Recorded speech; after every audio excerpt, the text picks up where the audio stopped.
Microsoft Azure tutorial. Hello everyone, please subscribe to Knowledge Builder. Windows Azure, which was later renamed as Microsoft Azure in 2014, is a cloud computing platform designed by Microsoft to successfully build, deploy, and manage applications and services through a global network of data centers. This tutorial explains various features of this flexible platform and provides a step-by-step description of how to use the same. Cloud computing overview. The popular trend in today's technology-driven world is cloud computing. Cloud computing can be referred to as the storing and accessing of data over the internet, rather than your computer's hard drive. This means you don't access the data from either your computer's hard drive or over a dedicated computer network, home or office network. Cloud computing means data is stored at a remote place and is synchronized with other web information. One prominent example of cloud computing is Office 365, which allows users to store, access, edit their MS Office documents online in browser without installing the actual program on their device. Architecture of cloud computing. The architecture of cloud computing comprises of the following components: front-end device, back-end platform, cloud-based delivery, network. Front-end devices. These are basically the devices that are used by clients to access the data or program using the browser or special applications. Back-end platform. There are various computers, servers, virtual machines, etc. that combine to become a back-end platform. Types of cloud. The storage options on cloud is in three forms: public, private, hybrid. Public cloud. A service provider makes the clouds available to the general public, which is termed as a public cloud. These clouds are accessed through internet by users. These are open to public, and their infrastructure is owned and operated by service providers, as in case of Google and Microsoft.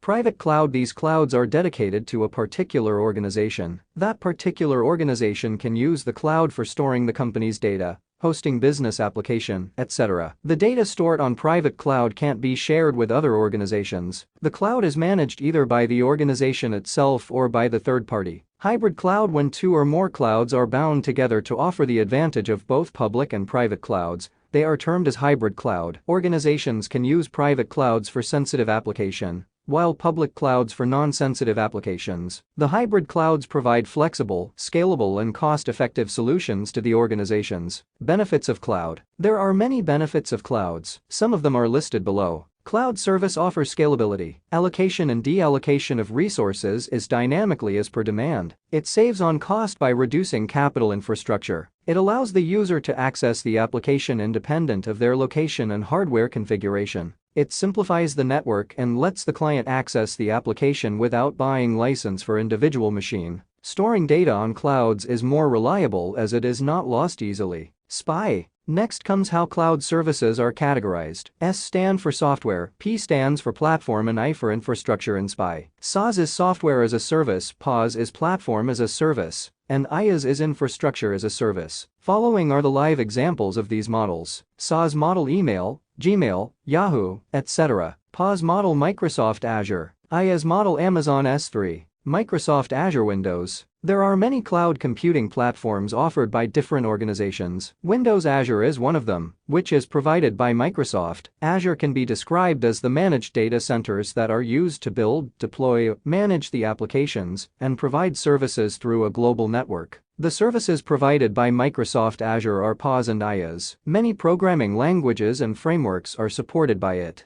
Azure is PaaS, platform as a service. As the name suggests, a platform is provided to clients to develop and deploy software. The clients can focus on the application development rather than having to worry about hardware and infrastructure. It also takes care of most of the operating systems, servers, and networking issues. Pros. The overall cost is low as the resources are allocated on demand, and servers are automatically updated. It is less vulnerable as servers are automatically updated and being checked for all known security issues. The whole process is not visible to developer and thus does not pose a risk of data breach. Since new versions of development tools are tested by the Azure team, it becomes easy for developers to move on to new tools. This also helps the developers to meet the customer's demand by quickly adapting to new versions. Cons. There are portability issues with using PaaS. There can be a different environment at Azure, thus the application might have to be adapted accordingly. Azure as IaaS, infrastructure as a service. It is a managed compute service that gives complete control of the operating systems and the application platform stack to the application developers. It lets the user to access, manage and monitor the data centers by themselves. Pros: this is ideal for the application where complete control is required. The virtual machine can be completely adapted to the requirements of the organization or business.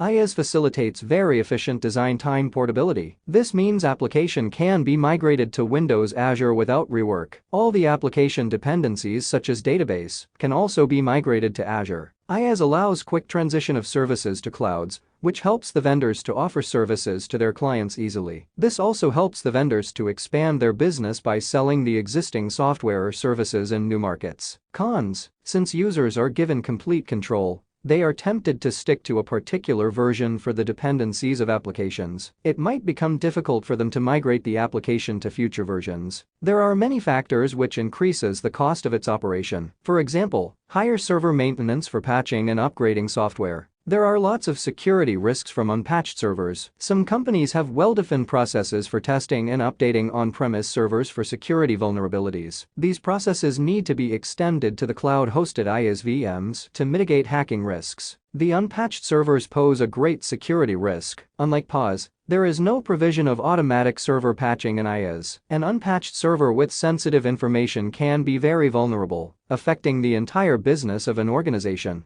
It is difficult to maintain legacy apps in IaaS. It can be stuck with the older version of the operating systems and application stacks, thus resulting in applications that are difficult to maintain and add new functionality over the period of time. It becomes necessary to understand the pros and cons of both services in order to choose the right one according to your requirements. In conclusion, it can be said that PaaS has definite economic advantages for operations over IaaS for commodity applications. In PaaS, the cost of operations breaks the business model, whereas IaaS gives complete control of the OS and application platform stack. Azure Management Portal. Azure Management Portal is an interface to manage the services and infrastructure launched in 2012. All the services and applications are displayed in it, and it lets the user manage them. Getting started. A free trial account can be created on Azure Management Portal by visiting the following link: manage.windowsazure.com. The screen that pops up is as shown in the following image. The account can be created using our existing Gmail,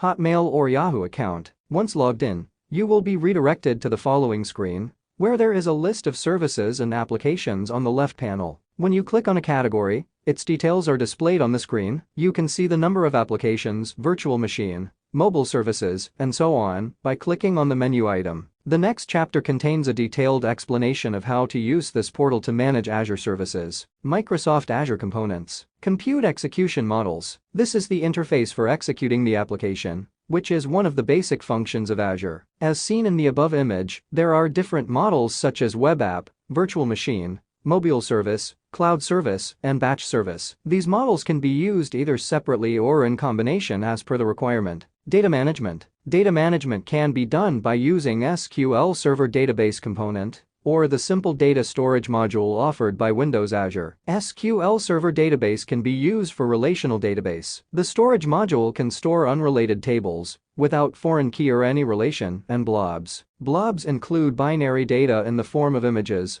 audio, video, and text files. Networking. Azure Traffic Manager routes the requests of a user intelligently to an available data center. The process involves finding the nearest data center to the user who makes the request for web application, and if the nearest data center is not available due to various reasons, the Traffic Manager deviates the request to another data center. However, rules are set by the owner of the application as to how a traffic manager should behave. The virtual network is another feature that is part of networking and services offered by Windows Azure. The virtual network allows a network between local machines at your premise and virtual machine in Azure Data Center. IPs to virtual machines can be assigned in a way that makes them appear to be residing in your own premise. The virtual network is set up using a virtual private network (VPN) device. The following image shows how these two features actually look in Azure Portal. Big Data and Big Compute. The large amount of data can be stored and managed using Windows Azure. Azure offers Insight, which is Hadoop-based service. Organizations often need to manage large amount of data, which is necessarily not relational database management. Hadoop is a prominent technology used these days. Thus, Azure offers Hadoop service on their platform for clients. The term big compute refers to high-performing computations. This is achieved by executing code on many machines at the same time. Messaging. Windows Azure offers two options for handling the interactions between two apps. One falls under storage component of the service and is called message queues. The other one comes under the app service and is called service bus. The messages can be sent to initiate communication among different components of an application or among different applications using these two options. Caching. Microsoft Azure offers two kinds of caching, which are in-memory caching and content delivery network (CDN) for caching frequently accessed data and improves the application performance. CDN is used to cache the blob data that will be accessed faster by users around the world. Identity and access. This component is about management of users, authentication and authorization. Active Directory stores the information of users accessing the application and also the organization's information. It can synchronize with the related information on local machines residing on premises. Multi-factor access (MFA) service is built to address the security concerns, such as only the right user can access the application. Mobile service. Windows Azure offers a very easy platform to develop mobile application. You can simply start using mobile development tools after logging into your account. You don't have to write big custom codes for the mobile application if you use this service. The push notifications can be sent, data can be stored, and users can be authenticated in very less time. Backup. The site recovery service replicates the data at secondary location, as well as automates the process of recovery of data in case of data outage. Similarly, Azure Backup can be used to backing up the on-premise data in clouds. Data is stored in encrypted mode in both the cases. Windows Azure offers a very effective and reliable backup service to clients and ensures they don't face inconvenience in case of hardware failures. Media. This service addresses multiple concerns related to uploading media and making it available to end users easily. Users can manage tasks related to the media like encoding, ad insertion, streaming, etc. easily. Commerce. Windows Azure offers the opportunity to users to buy or sell applications and data through their platform. The applications are put in the marketplace or Azure store, from where they can be accessed and bought by other users. Software Development Kit (SDK). Azure applications can be produced by the developers in various programming languages. Microsoft currently provides language-specific SDKs for Java, .NET PHP, Node.js, Ruby, and Python. There is also a general Windows Azure SDK that supports language, such as C++. If you are liking my video, please subscribe to my channel. Microsoft Azure Compute Module. Step 1. First, log into your Azure account. Step 2. Click New at the left bottom corner and drag your cursor to Compute. Now you will see a list of models under Compute Model as shown in the following image. Create a web app. Step 1. Click Web App. Step 2. Click Quick Create and enter the URL and choose a service plan from the drop-down list as shown in the following image. When you go back to the main screen, it will show the website just created, and when you click the website URL, it will take you to the website. The following image shows how your website will look when you click the URL. Similarly, you can choose from Gallery when creating a web app instead of Quick Create. This will let you choose the development framework in which you want to create your app. Windows Azure supports .NET, Java, PHP, Python, Node.js and Ruby. There are several ways of publishing the code to Azure Server. It can be published using FTP, FTPs, Microsoft Web Deploy technology. Various source control tools such as GitHub, Dropbox, and Codaplex can also be used to publish the code. It provides a very interactive interface to keep track of changes that have been published already, and also unpublished changes. Create a virtual machine. Step 1. Click on Virtual Machine from the list. Step 2. Then click from Gallery. Step 3. Choose the operating system or program you want to run. Step 4. Choose the configuration and fill in the details. The username and password you set up here will be needed to access the virtual machine every time. On the next two screens you can leave the default values on for the first time. Step 5. The virtual machine just created will be displayed when you click on Virtual Machine on the left panel, as shown in following image. It might take a few minutes to show up. Step 6. Once the machine is created, you can connect to it by clicking on the connect icon displayed at the bottom of the screen. It will save a .rpd file on your machine as shown in the following image. Choose Save File on the screen, and it will save in Downloads or in the set location on your machine. Step 7. Open that .rpd file, and you can connect to the VM by filling in the credentials into the following screen. You can also use your own image by capturing the image of an existing virtual machine or virtual hard drive. Virtual machines are beneficial in several ways. A user can try new operating system without actually installing them. A VM can be deleted when you are done with the operating system. New versions of an operating system can be tried and tested before the user installs them on the machine. VM provides a very economical and hassle-free way of using a development framework or a tool that runs on specific version of OS. Creating a mobile service. Mobile services compute hosting model is optimized to provide a cloud backend for applications that run on mobile devices. For creating a mobile service, Step 1. Select Mobile Services under Compute and click on Create. A new window will be open as shown in the following image. Step 2. Fill in the URL. Select the database region and backend. Step 3. Tick the checkbox if you want to configure the advanced push settings. This option allows us to configure our mobile service to use an existing notification hub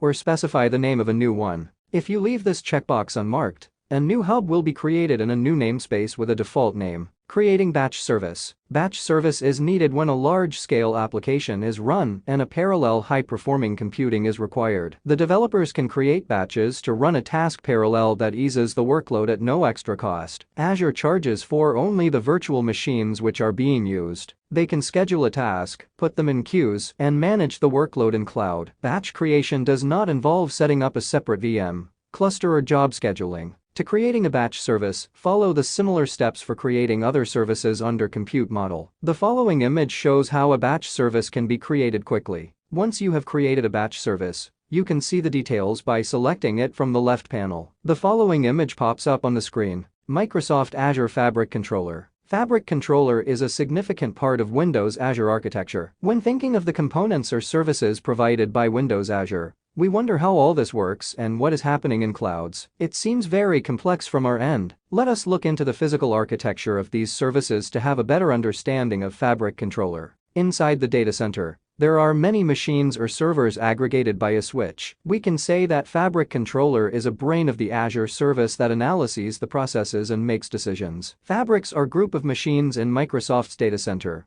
which are aggregated by a switch. The group of these machines is called cluster. Each cluster is managed and owned by a Fabric Controller. They are replicated along with these machines. It manages everything inside those machines, for e.g., load balancers, switches, etc. Each machine has a Fabric agent running inside it, and Fabric Controller can communicate with each Fabric agent. When selecting a virtual machine offered by Windows Azure Services, there are 5 options to choose from. The configuration is as follows. When a user chooses one of the virtual machine, the operating system, patch updates and software updates are performed by Fabric Controller. It decides where the new application should run, which is one of the most important functions of Fabric Controller. It also selects the physical server to optimize hardware utilization. When a new application is published in Azure, an application configuration file written in XML is also attached. The Fabric Controller reads those files in Microsoft Data Center and makes the setting accordingly. In addition to managing the allocation of resources to a specific application,